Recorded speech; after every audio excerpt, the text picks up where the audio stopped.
Welcome, Greek U Nation, to episode number 454 of the Fraternity Foodie Podcast. I'm your host, Mike Ialon, CEO of Greek University. I'm a speaker and an author. Our fifth book just came out. It's called Perseverance and How to Be a Great Fraternity or Sorority Alumnus. So go and pick up that book on Amazon or Barnes & Noble today. We call these episodes the Fraternity Foodie Podcast because there is nothing like great food to bring college students together. Fun fact, I now have both of my kids off going to college, and I think about the relationships they are going to be starting over the next few years. And I also hope that the conversations that we've had as a family around consent have sunk in. I also hope that they try to emulate the healthy relationship that my wife and I have in terms of working through disagreements and just truly listening to one another and what the other person is saying instead of always being consumed with what am I going to say.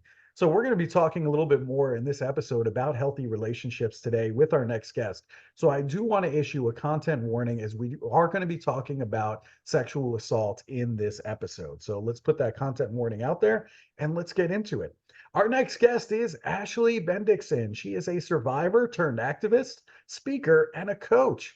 She never could have dreamed that the dark struggles of her younger self once faced would one day lead her to her purpose. Her story and her work are her life's mission. When she says that she's a proud survivor of abuse, assault, and complex trauma, she means this. At one point, she truly believed that she was destined to be a victim, to struggle. But Ashley never knew there could be much more for her. That is, until it all came crashing down, forcing her to make a change. Today, she's an expert in abuse prevention, a national speaker, and a top youth speaker. She's also an author, an activist, a nonprofit founder, and co owner of a life coaching agency for youth, also the founder of the Blue Hearts Project. Oh, also, she's a nerd, she's a journaler, and she's a discreet punster. My favorites.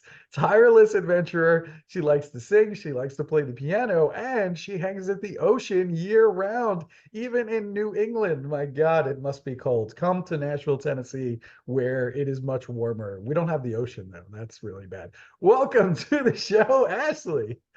Thank you, Michael. You did your research on me. That was quite an introduction. Well, listen, I'm available. If you want to take me on college stages all across the country to introduce you, I'm available. Yeah, Just throw me in your suitcase and away we go. I could use a hype person. I would love that. We could all use a hype person, let's be real. Mhm.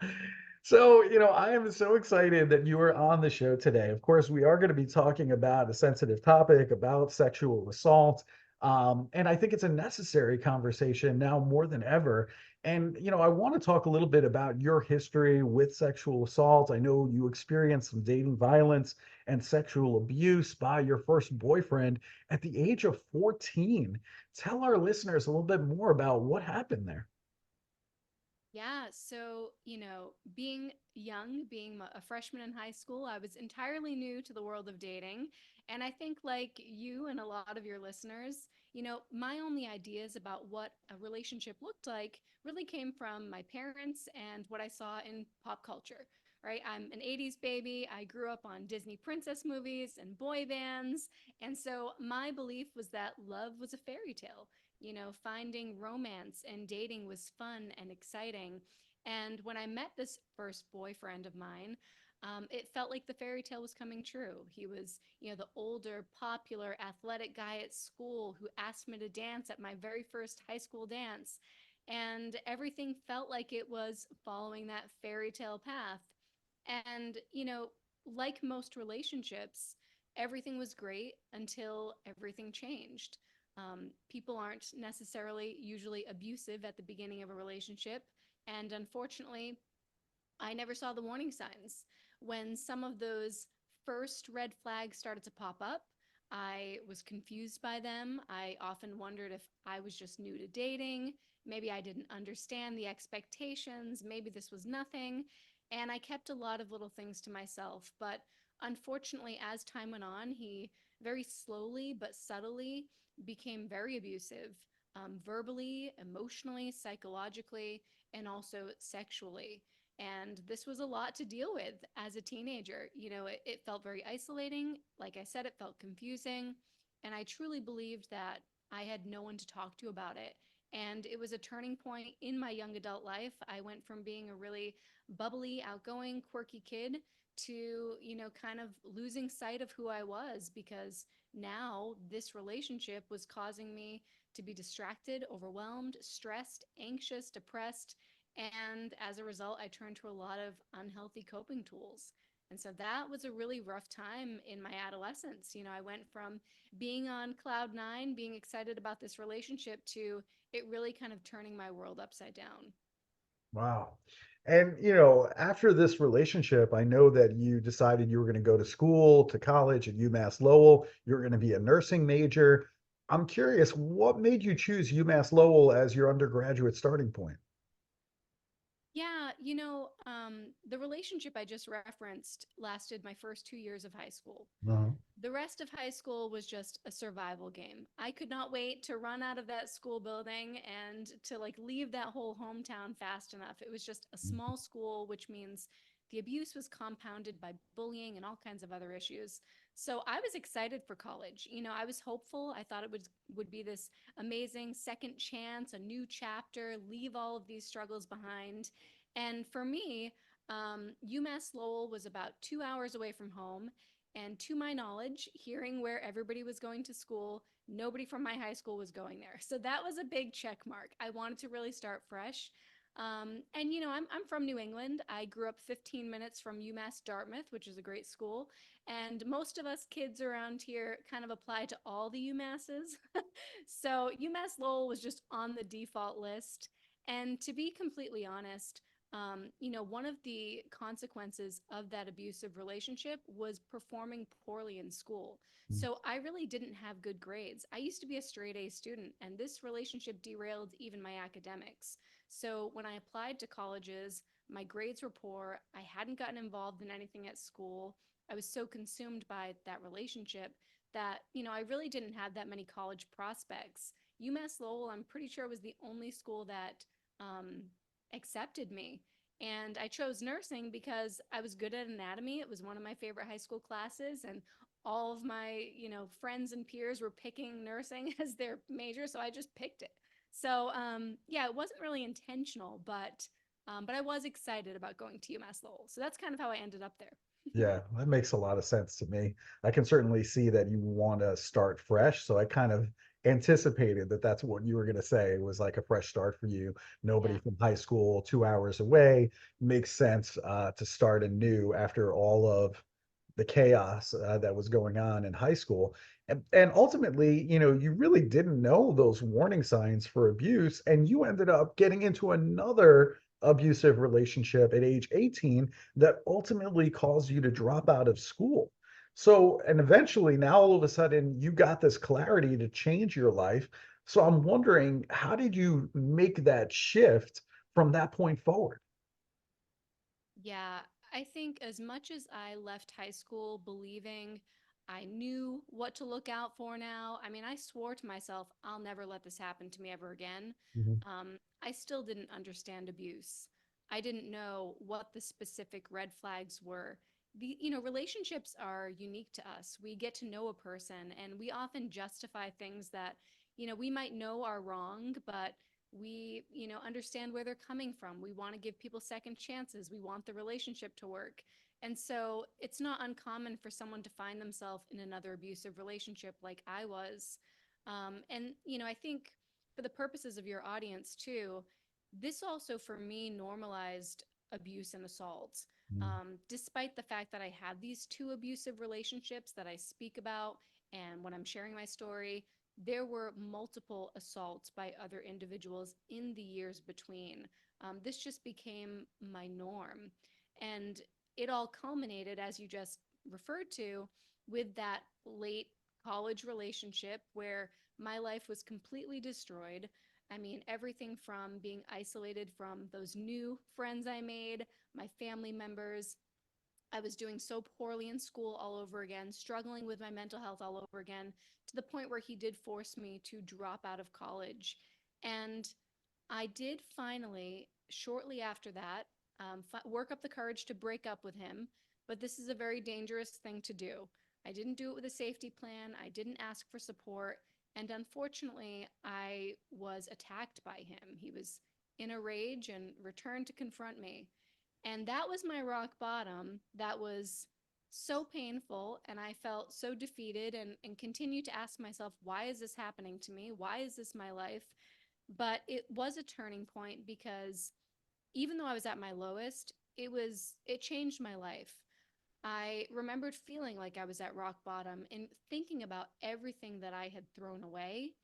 And I was saddened by it, like deeply saddened by the fact that I even threw away my college education because of this relationship. And something in my brain just clicked where I almost saw that between the ages of 14 to 20, I just hadn't been living my life for me at all. And that little piece of awareness planted this seed where I wanted to do things for me. I realized that I had just let really toxic, abusive, hurtful people run my life for so long. And I kind of was just fed up with it. I kind of said to myself, I'm no longer going to tolerate any of this. And while I didn't, change my life overnight, that one little spark started kind of one day at a time. And one day at a time, I started to piece my life back together, learn about abuse, sharing my story eventually. And it really was just an uphill climb from there. So I kind of had to hit my worst moment to have the reality check to change my life. Yeah. Well, I'm really happy that things turned around from that point forward. But, obviously there are a lot of other students that are in similar situations. Either it's happened in the past or maybe they're currently in an abusive relationship. And your talk for college students is called Why Don't I Feel Like Myself Anymore? So, in your opinion, how should college students be approaching new relationships in college? Mm. I think th- that question alone is kind of universal among those who experience anything from an unhealthy to abusive to just a toxic relationship, is you begin to lose sight of yourself. And I think to me, that's why I feel so passionate to have these conversations, that we lose ourselves in the process. And I think when it comes to healthy relationships, what we need to remember is that core foundational value that a loving, supportive partner wants you to be you. They help elevate you and support you to expand to be who you are supposed to be. They love who you are. They don't try to constrict you or change you or limit you in life. And that's what a lot of relationships look like these days. When a partner is overly jealous or possessive or controlling, or one is assaulted, it really kind of strips you of your sense of agency and confidence and autonomy. So, I love to have conversations about not just the abuse and talking about the red flags and the perpetrators, but really talking about the impact and how we can return to who we were if we've lost ourselves, but also remembering that as we enter our first relationships or our new relationships, that, feeling safe to be yourself and supported to be yourself, that is the foundation of what's healthy. So, yeah, I can't speak about that enough. Yeah, really good stuff. Now, you mentioned that you really couldn't spot a lot of those red flags when you were with those relationships in high school and then in college. What are some of those red flags of domestic violence and emotionally abusive relationships so that way our listeners can spot them a little bit easier? Yeah, I think obviously I could teach a year-long course on this. So let me give this to you in a few seconds. Yeah. I think the biggest red flag is somebody who has a lot of jealousy, possessiveness, and insecurity issues, as I just kind of mentioned. Mhm. And that manifests outwardly in a few different ways. I think the most common, just to quickly share, the first is isolation. So they kind of want you to spend all of your time with them to the point where they will belittle or put down your family, your friends, your hobbies, anything that they perceive as a threat to your relationship.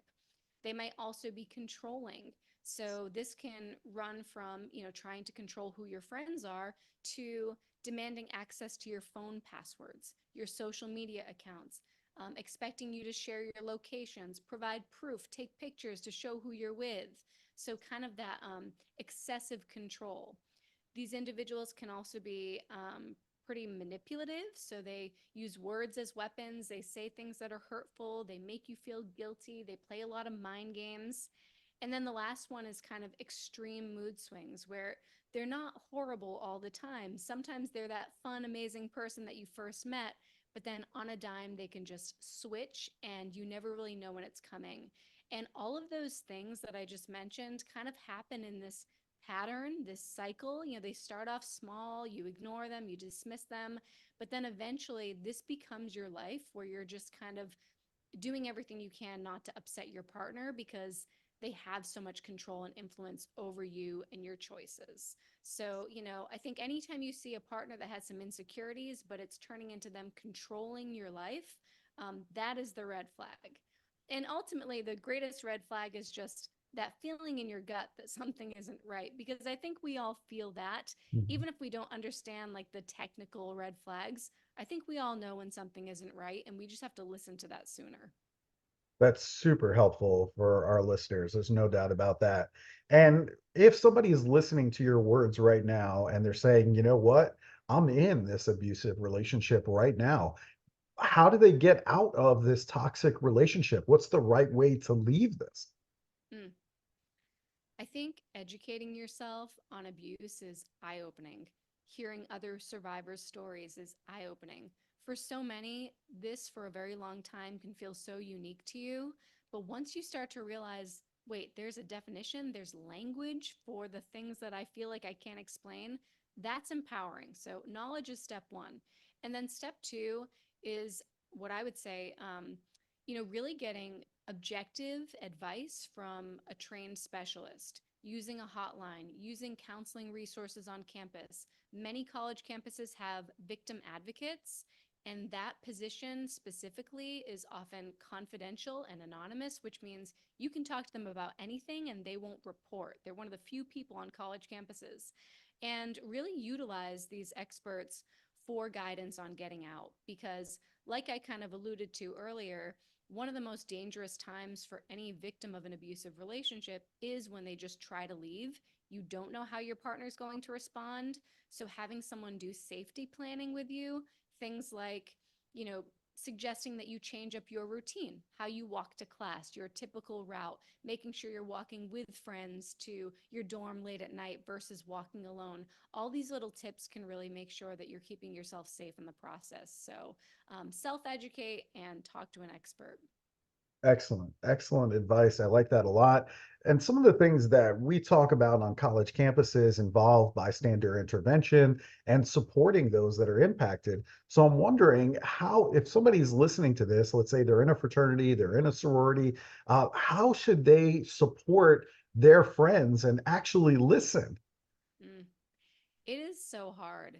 As a friend, I think it's incredibly painful to watch someone you care about in a toxic relationship, in an abusive relationship. And for many friends, they try to express their feelings, and typically the individual doesn't want to hear it. They're going to defend their partner. That's just their default mode of operating. And for many friends, they start to get frustrated and impatient and fed up. And many of them actually will distance themselves. They'll say things like, I've tried telling her a million times, but she doesn't listen to me. I'm all set. But this is really problematic because, like I mentioned a few moments ago, abusers want to isolate this person. So if you give up on your friend, you're just supporting that abuser's control over that person's life. So I say all that to share that the number one thing you can do is be incredibly patient and really just approach with this understanding that relationships are complex, especially when they're abusive, and it might take a long time before your friend is ready to leave. The second really tangible piece of advice is that when you're having conversations or trying to express your concern, don't point fingers at the abusive partner because, like I said, they will defend them. What you can do that can be really empowering is focusing on how you've noticed your friend has changed. Help them have those moments of self awareness. So, for example, something like, hey, you used to come, to the gym with us every Wednesday after, anatomy class. I noticed you don't do that anymore. Is everything okay? Like, are you all right?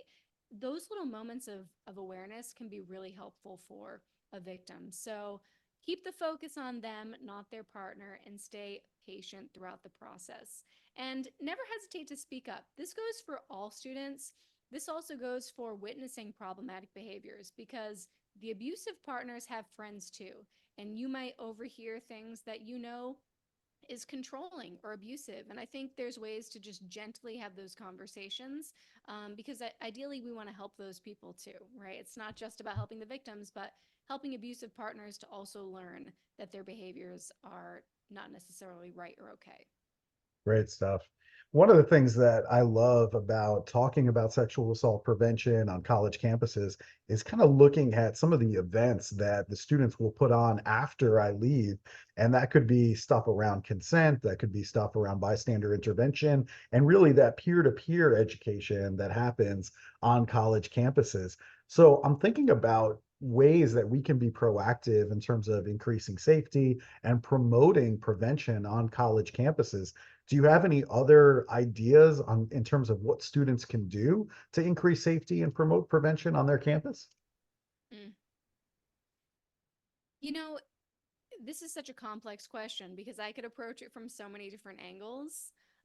You know, there's been studies that have looked at college prevention efforts, Hmm. and a significant number of college campuses have tips on their websites that tell, potential victims what not to do. And it's like we all know, watch your drinks, don't drink too much, but this puts the onus on the potential victims to protect themselves. So I think what we're seeing that is effective, we know that bystander intervention is proven effective. Right. There's been research that look at that. So I think we all need to speak up more. So anytime students can raise awareness, normalize conversations around these issues so that it becomes something that we have zero tolerance for, that will empower, all of the people in the trenches to speak up, to say something, to intervene. And that's what's really going to create that ripple effect for prevention. We just need to get people talking about it. These are issues that happen at incredibly high rates on college campuses, but they remain silent. And the more we can empower survivors to speak up and not be ashamed, and the more we can put the shame on perpetrators, we'll start to see little shifts. Um, so yeah, so I think honestly, sometimes we overcomplicate it. I think just talking about the issue is huge. Yeah. It's what I see in my work as a speaker by sharing my story. Sometimes that is the most powerful, moment in a student's year on a college campus is just having that solidarity. So the more Mhm. we can talk, campaign, message, PSA, those are the things that drive change. I agree with you 100%. I think we got to talk about it more. We're not talking about it enough. And I wish that we did more on it. But I agree with you also. I think for fraternities that are hosting a lot of the social events that are happening on a college campus, get together as a chapter and talk about bystander intervention proactively, like before the party even happens. If Mm, we see X, we are going to do Y.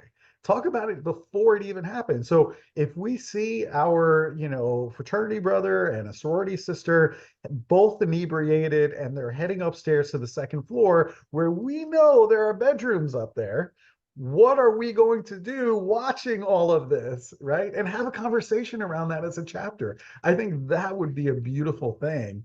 And just, come up with different scenarios in terms of what are we going to do if this situation happens, if that situation happens. And I think that's one of also my favorite things to do in terms of activities is just to give a scenario and say, okay, guys, this is the scenario for tonight, Saturday night. What are we going to do? Right? If yeah. this happens, what are we going to do? And I think those conversations are just so important. I think we need to be having that on a regular basis. I agree. And I think just to add to that, for Yeah. anyone listening who's like, all right, I'm going to do that this weekend, I think having a phrase that you give people to use, like a sentence, Hmm. a lot of people just struggle to find the words. So being like, hey, guys, when we see this, we're going to say, not in this house. That's not okay. Hey, no, not happening here. Give them actual phrases and language to use Yeah. because then it's just easy to rinse and repeat and say it. Yeah, I love that phrases. And I'm sure the fraternities and sororities can come up with phrases that are going to work for I'm them. sure.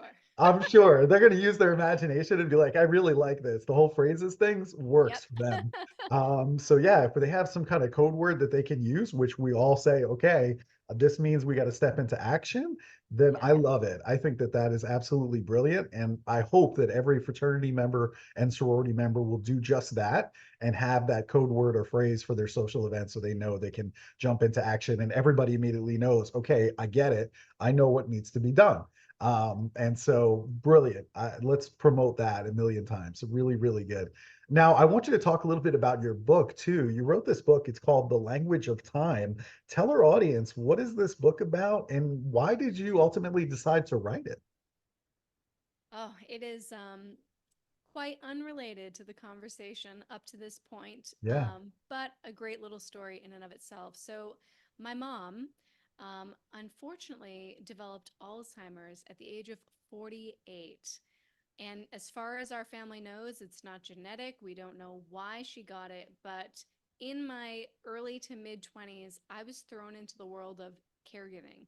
And I took care of my mom for 8 straight years up until she passed when she was 56. And I think for me, going all the way back to 14, one thing that I always did for positive coping and self-care was I journaled.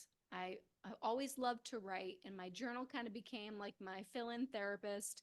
And so later, when I was taking care of my mom, I was also journaling through the process. One, because it was helpful for me therapeutically, and two, because I knew that the timeline was going to be cut short and I wanted to capture as many memories and things my mom said and just kind of archive it all before she was gone. And so I was sharing little tidbits online, doing a little bit of blogging back then, and people said, you should turn this into a book.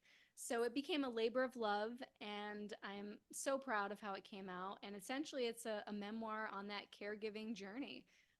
Growing up, my mom's illness, and then even how I've continued to honor her afterwards. And it's a very honest read into what it's like to be a caregiver, and especially what it's like to care for someone with Alzheimer's. So, I think if anything, the through line is the power of our stories. Because just like in my speeches, people say, thank you. Oh my gosh, I didn't realize. Me too.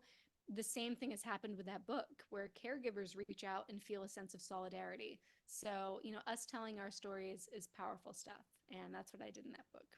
I love that. I absolutely love that. And you're absolutely right. The power of our stories can really transcend. And I think people, they hear us speak or they read our book and then they find those commonalities and then they hook in.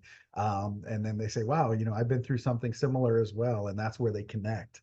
And that's why you're such a great speaker because immediately, we find things to connect on. And I'm bought in on the story. And it just captivates us. So Mhm. excellent job. Amazing, amazing, amazing. Everyone run out and get that book. It's called The Language of Time. Now, we do love good food here at the Fraternity Foodie Podcast. And I know there are some amazing restaurants in Newport, Rhode Island. I'm thinking that there's going to be some good seafood options there. There's all kinds of good stuff. Where should I go for a great meal the next time I'm in town in Newport? Yeah, I am a foodie. I'm with you on that. And I guess it's a good and a bad thing that I live in kind of a tourist area, so there's incredible restaurants. I could spend all my money there. But there's exceptional seafood, as you mentioned. I am 2 blocks from the beach, so we are right on the ocean. We're Nice. near the number one fishing port in the U.S., and so there's great seafood. If I had to give you one recommendation, I would say it is a place that is 1 block from my house, right on a main tourism strip, but it is so good. It's called TSK, Thames Street Kitchen. And they just have the most delicious, like creative food. If you're a foodie and you like to try different things, tapas, it is excellent. And it's one of the best meals I've ever had is there. And I cook at home, so I don't always need to go out, but that's a place I go out to. They have a halibut porterhouse. So I'm talking like a big chunk of fish with the bone in, and it is so good. So, so good. I haven't had meat or dairy in 17 years, fun fact, but I eat tons of seafood and veggies, and like that's a place that just nails it on both of those. So that's my TSK. recommendation. But the I'm options are endless. Yeah, I'm heading to TSK. That sounds absolutely delicious. And yes, I would absolutely be a fan. So I'm definitely going to go check that out. This is really good. All right. So if our listeners, if they want you to book you to speak on their college campus, where should they go in order to connect with you? I would love that. So you can just kind of Google Ashley Bendiksen. I'm the only one as far as I know. So ashleybendiksen.com. I'm on all the social media sites. You can also find me on my agency site, which is topyouthspeakers.com. And yeah, I'd love to tailor a program to any audience. You know, I have obviously specialization speaking to co-ed groups, all males, all females. So whatever you're looking for, I'm sure we can make something work. So ashleybendiksen.com. I love it. And I'm going to spell it for you too. It's ASHLEYBENDIKSEN.com. Go to ashleybendiksen.com so that way you can reserve her to come and speak on your college campus. Ashley, thank you so much for spending time with us today. I appreciated the conversation. It's been so helpful for our listeners. So thank you for sharing your story. Thank you. This is great. I appreciate it. Of course, my pleasure. And to our listeners, if you enjoyed this conversation with Ashley, I want you to like it and I want you to share it with other college students so that way they can hear Ashley's words and then also learn more about the different services that she provides on college campuses all across the country. So thanks so much for spending time with us. We'll see you on the next episode of the Fraternity Foodie Podcast. Thanks for coming. We'll see you next time.